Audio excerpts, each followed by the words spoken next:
భద్రాచలము పుణ్యక్షేత్రము అంతా రామమయం.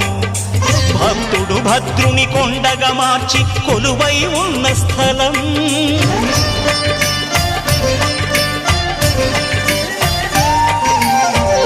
భక్తితో రామదాసు ఈ ఆలయమును కట్టించనయా. సీతారామ లక్ష్మణులకు ఆభరణములే చేయించనయా.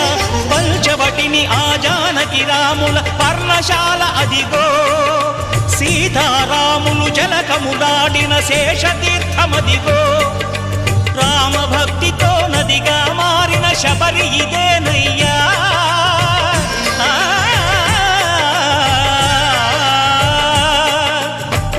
భక్తితో నదిగా మారిన శబరి ఇదేనయ్యా. శ్రీరామ పాదములు నిత్యం కడిగే గోదావరి అయ్యా. ఈ క్షేత్రం తీర్థం